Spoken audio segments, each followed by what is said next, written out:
जगराटी की छोरी और हरिओम भैया चौपड़ पे खड़ी थी, हिंडौन चौपड़ पे। कैसी रहे कि जगराटी की छोरी, जगराटी की छोरी हिंडौन चौपड़ पे खड़ी, हाथ में मोबाइल जा पे टाइगर की गाड़ी।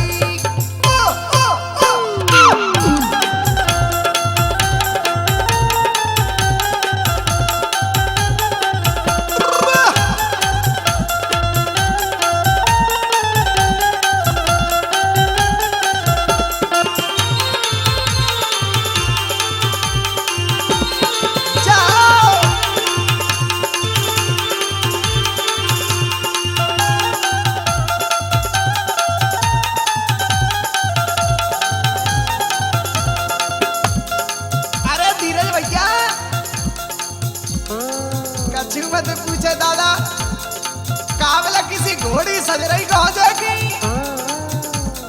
जगराटी की छोरी हिंडौन चौपड़ पे खड़ी, हाथ में मोबाइल जा पे टाइगर की गाड़ी।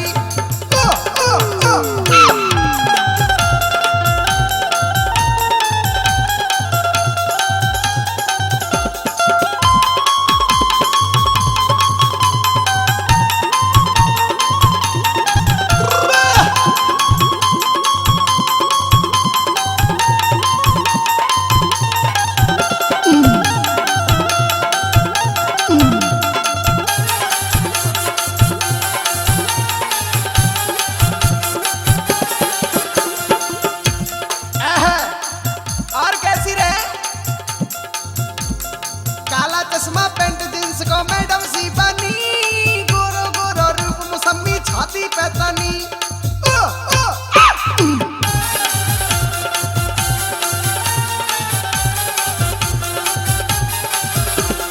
काला चश्मा पेंट जींस को मैडम सी बनी, गोरो गोरो रूप मौसमी छाती पे तनी।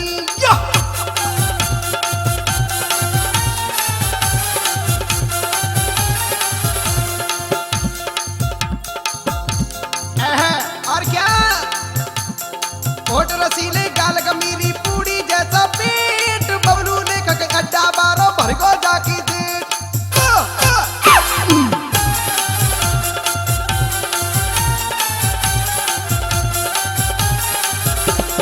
होठ रसीले गाल गमीरी पूड़ी जैसा पेट, बबलू ने अड्डा बारो भर को जाकी जेठ। क्या बात है धीरज भैया चमके।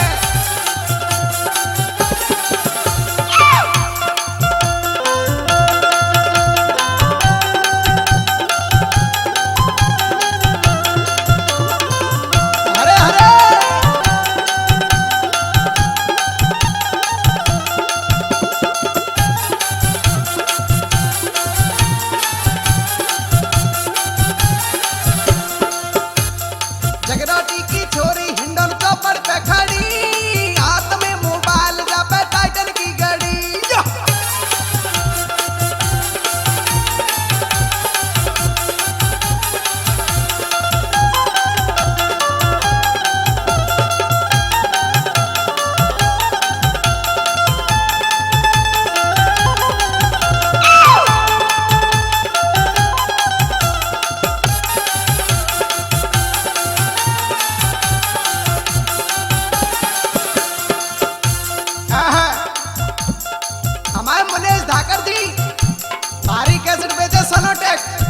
जब खड़े वहाँ छोरी देख रहे, कमर बनी गदरारी जाकी भन्ना टेकी चाल, मुने सदा खड़े हिंडौन बारा कर लो बहुत कमाल।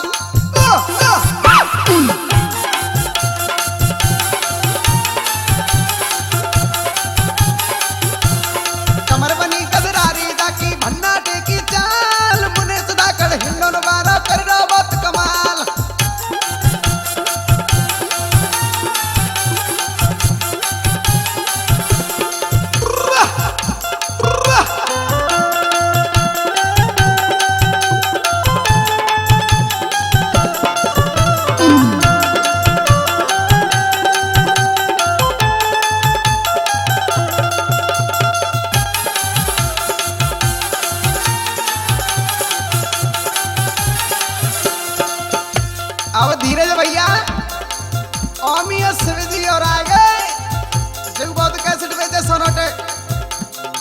स्वामी शिव जी